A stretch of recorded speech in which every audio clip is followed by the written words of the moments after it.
On reviewing Nostalgia, The History of a Dangerous Emotion by Agnes Arnold Forster. So video number 2 now. So nostalgia, also the psychology of nostalgia as well, is looked at in the book as well. Nostalgia can actually be quite positive. It can boost mood and it can increase sense of meaning and purpose. It can raise self-esteem and it can enhance optimism for the future. It can improve perceptions of social support, it can nurture sentiments of protection and love, and it can lower anxiety. It can also cultivate community, exploited by work, and this is exploited by workforces. For example, staff giving a sense of belonging in the workplace, staff loyalty. Can be utilised for not so good ends, however, in certain businesses, workforces that utilise nostalgia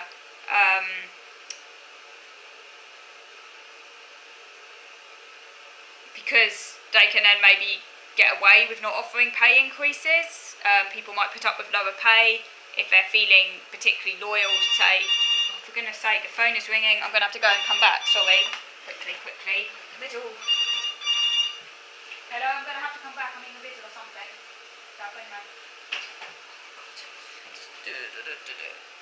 It's so annoying, frustrating. Oh, go on, I'll put it in wash. Oh, sorry about that, my phone just rang. And then a tea towel fell on the floor because I'm OCD, I'm going to have to put it in the wash because I can't use it now. Oh no, never mind. I'll go back to this. Where was I? Yes, that's annoying. Anyway, where was I? So nostalgia can have not so good uses as well. It's not all positive. Nostalgia has also been utilised on a political level, for example, from Brexit to Trump's attempts to make America great again. And nostalgia can be used to persuade people, so it can also be quite a conservative emotion as well, potentially, which is not so good, depending on how it's used. The sociologist Ioannis Gabriel has called it the latest opiate of the people.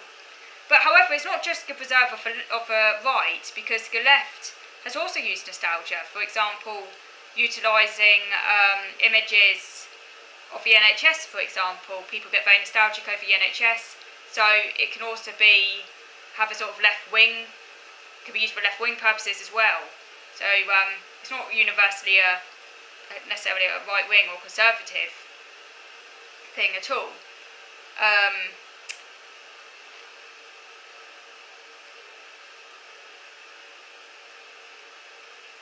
So going back to the past then, and how nostalgia was originally seen. Nostalgia was seen as a medical diagnosis originally, and it was widely known about in 18th century Europe. Intense longing, melancholy, and desperation to return, desperate to return to families or places of birth. And nostalgia afflicted many of those setting sail aboard ships to the early colonies, for example in North Africa or South Asia and Americas. Switzerland had, a century before, been its birthplace, because as I say, it was first identified by the Dr. Hofer, don't know how to pronounce the name, in 1688, and he identified the disorder among Swiss mercenary soldiers. He called it a pathological patriotic love, a dangerous homesickness. The illness was associated with being uprooted and came along with a sense of displacement and sadness. As part of this, there was a powerful pull that was exerted by the family. He defined nostalgia as a disease of the imagination. The victims held a constant vision of their native land in their mind's eye and obsessed with sweet but painful memories. They exhibited a lack of interest in food and drink, and this could lead to their death. Nostalgia was seen as a disease of young people who were sent to alien lands.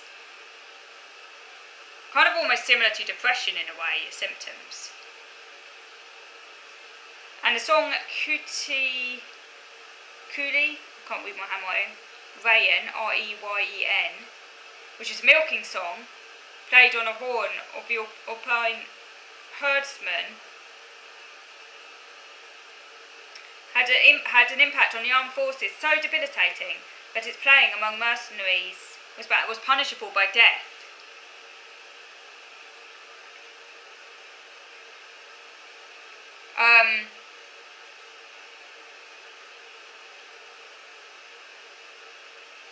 And also there was a poem called The Alps, which portrayed the Swiss as a new utopia, an earthly paradise that was comprised of simple peasants, shielded from the pressures of the increasingly chaotic modern age by protective mountains.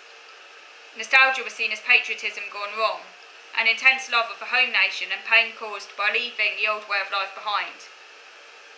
And it was seen as a troubled response to a rapidly transforming world. Now, nostalgia first appeared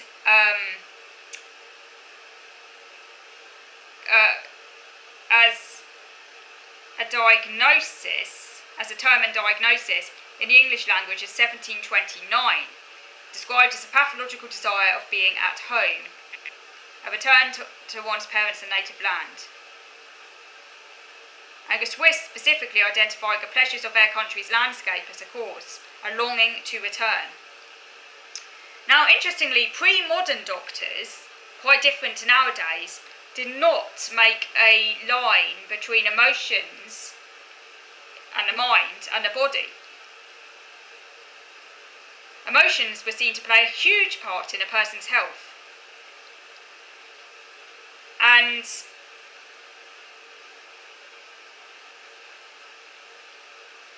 it was understood that medical men had to attend to feelings, not just bodies.